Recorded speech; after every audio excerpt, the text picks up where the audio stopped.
Now, it's been over 500 days since Lil Durk was arrested by the feds, and recently Lil Durk had a wake-up call. It's just been sitting on my heart lately to just save the generation, bro. Save these kids. You know, they don't deserve it. I'm just tired of being a pawn for the culture.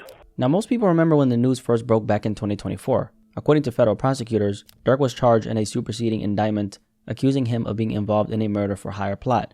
The allegation is that he conspired with others to target a rival rapper.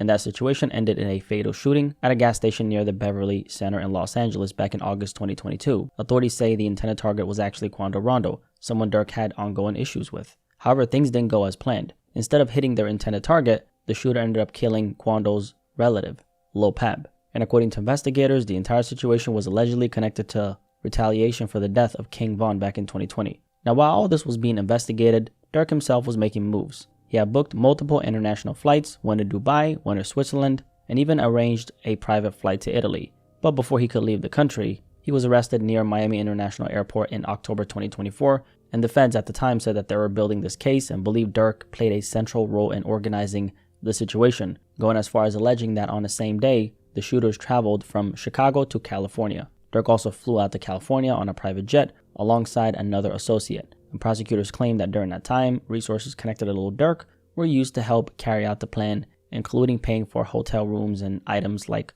ski masks. According to the indictment, a credit card in Durk's name was allegedly used to pay for a hotel room for some of the co-conspirators. And that's when things start to get crazy, right? Because in a situation like this, any kind of money trail tie back to you, especially at the level that Lil Durk is at, becomes very hard to explain. Now, according to federal investigators, they have been investigating all the crimes that Lil Durk was allegedly involved in for some time. They spent time building the case by tracking movements, travel, and connections between everyone involved, and they even alleged that the night before the shooting, one of the associates used that same card linked to Durk to book a room at the Sheraton Universal Hotel, which is where the group stayed before the incident. At the same time, Durk himself was allegedly staying at a separate location, a rented home in Encino, California. And according to the feds, all this was part of a larger picture they were putting together.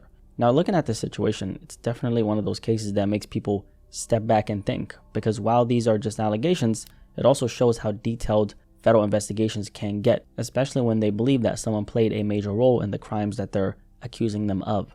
Now, since then, Durk has been fighting this case from behind bars. His legal team has been pushing to move things forward, but the trial has been delayed multiple times, and right now, they're working to challenge the case entirely, so everything is still very uncertain.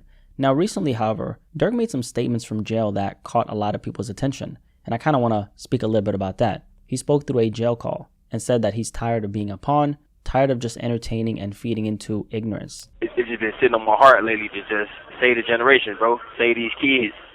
You know, they don't deserve it. I'm just tired of being a pawn for the culture. You know, entertaining and being ignorant, you know what I'm saying? I want to change the world around to being positive. Now, interestingly enough, he also said that he wants to take a more positive direction with his message and be more of a role model, a hero for the kids that look up to him. So I'm gonna be the first one to just do it, you know what I'm saying? And not saying the first one to do it, but, you know, for these kids, you know, we got to be their heroes. You know what I'm saying? They got to look up to us in a positive way, you know what I'm saying? And a lot of people ain't going to like it, you know. If you can't make money off of it, they ain't going to like it. So I'm going to be the first one to do it. He's also been spending a lot of time reading behind bars. Obviously, if you're behind bars and you're facing all that time, you better read because you got all the time in the world, right? Specifically studying figures like Huey P. Newton, the founder of the Black Panther Party, and other black revolutionaries. You know, I just been reading and getting into these books, just working on my patience.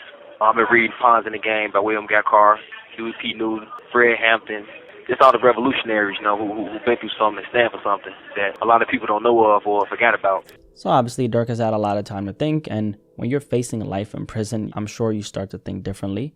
Now, I can't sit here and say I relate to being in that situation at all. I love being a free man, but I can, of course, relate to how low points in your life can change the way you think. And in his situation, this is obviously an extreme case. Not only are the allegations serious, not only is the potential prison time very serious, life in prison, but the entire indictment he's facing is heavy. But what really stands out to me in this particular story is the contrast, because one day you're a millionaire, a successful entertainer, known all around the world, you got money, freedom, you can go wherever you want, and the next day you're inside a box, having your entire destiny controlled by other men, being told what to do, how to move, what to wear, bend over and cough, you know the deal, right? that's a place that I never want to be in. Let's knock on wood. And if you're in a free world right now, just remember you are actually richer than Lil Durk, okay? That's the reality. So his entire life quite literally changed overnight in a very dramatic way. Now, up until this point, he's of course innocent until proven guilty, but when you look at the kind of image and messaging Durk has put out over the years,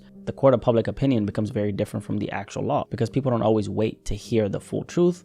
They move based on perception a lot of times, and I'm sure you guys understand how those things can go, right? And that perception is shaped by what they've seen and what they've heard, specifically in the music. And here's the thing, 9 times out of 10, that same image actually helps build the music, specifically in hip-hop. But at the same time, it can definitely work against you. It's crazy how one day you can be in a position where everything is going your way and the next day have everything come crashing down. That's why it's so important, if you have something of value, to protect it and never crash out over something that isn't even worth it. I'm not even specifically talking about the Durk case, I'm just saying in general, right? Because again, Durk is innocent until proven guilty. His situation is just so extreme. And it kind of makes me think about the position that a lot of other rappers are in right now. Like Lil Baby is a good example, who's actually had some attention on him by law enforcement. Some of you might remember that shooting back in July 2024, where 2 children tragically lost their lives during a gang-related incident at a 13-year-old's birthday party in Atlanta. Now, Lil Baby was not involved in that, just want to make that very clear, but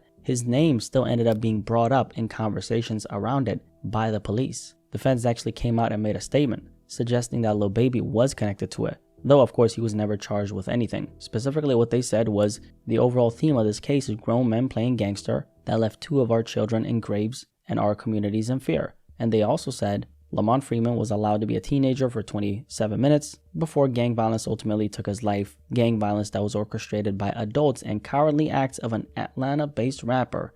Now, they never directly said a name, but a lot of people took that as them referring to Lil Baby, and in this case, they were actually referring to him. Now, the claim that was being made was that this shooting was retaliation for something that had previously happened at one of Lil Baby's video shoots, which was a shooting. It's search for whoever shot 3 people during rapper Lil Baby's music video shoot. This shooting happened near the Grammy-winning performer's set just after 5:30 last night on Verbena Street. Now, Lil Baby's legal team came out and said he had absolutely no involvement and even called those comments from police shameful. But it still shows you something, because around that time, we were also hearing Lil Baby talk about this in his music and even in interviews about being more aware, more cautious, especially when it comes to things like police surveillance. Now I gotta watch what I say, I gotta watch what I do, because I'm watching how society trying to do rappers. I understand why they trying to do it, because some rappers up for everybody. And it's like, damn, now I'm in this pool. So it's like harder for me to just go in there and rap how I used to rap. I watch Young Thug try every day. I seen him,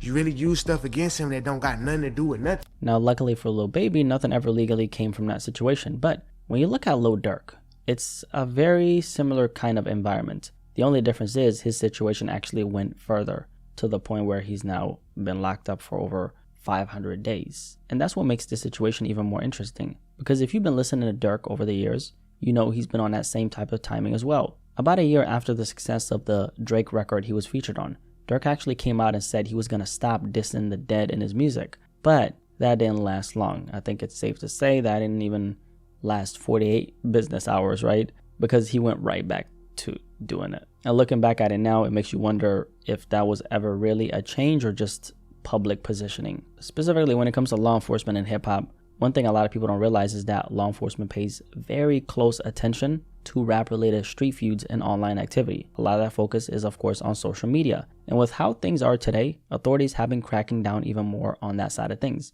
For example, if you did not know, in less than a month, Instagram is moving away from encrypted private messages, starting May 2026. So if people are already moving careless online, that just makes it even easier to track what's going on. Now, officially, law enforcement agencies have criticized companies like Meta, arguing that encryption can make it harder to keep people safe, especially when it comes to serious crimes. But at the same time, it's clear that a lot of investigations today are being built through digital evidence, messages, conversations, coordination, and the reality is a lot of people have been getting caught up simply because they're saying way too much. Like, y'all are committing these crazy, brutal crimes out here and you're just like typing about it online and going back and forth with people. Crazy. And in hip-hop, there's a different level of recklessness to it, where some people would rather take the risk because if they get away with it, it boosts their image. When really, you don't truly get away with it, especially not in these times, okay? And that in itself becomes a form of promotion. In this day and age, it's getting harder and harder to move like that without consequences.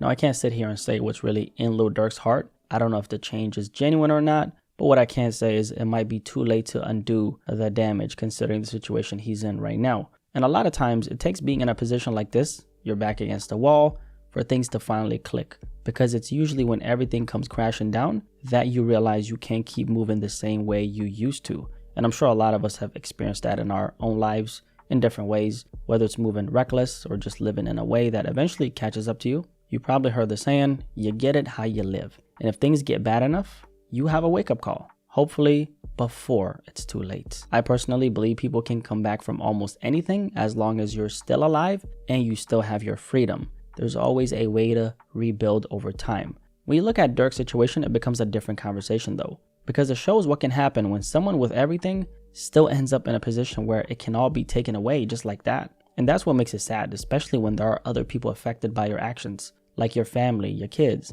At that point, it's not about just you anymore. It's bigger than you. I don't know what the outcome of this case is gonna be, but clearly something shifted in Lil Durk. It seems like he's starting to realize that same image, that same lifestyle, the same thing the industry rewarded him for is also the exact thing that put him in the position that he is right now. And now there's not much he can do other than wait and pray that he has the best legal team in the world and hope that one day he gets another chance. And if that does happen, if he's innocent, if somehow he beats this case, hopefully he doesn't take the opportunity for granted, not just for himself, but for his kids and for his family. Now, the worst case scenario is that this situation for him becomes permanent. And if that ends up being the outcome, then the only real takeaway is that his story becomes a cautionary tale of what it really means to live a certain way and where it can lead you. But obviously only time will tell what the outcome will be. If you made it this far, drop a like on this video and subscribe if you're new here. My name is Blacky Spez. Nice to meet you. It looks like Lil Durk recently had a wake-up call. What do you guys think about that? Y'all let me know in the comment section below, and I'll catch you guys in the next video, man. Peace. I'm out.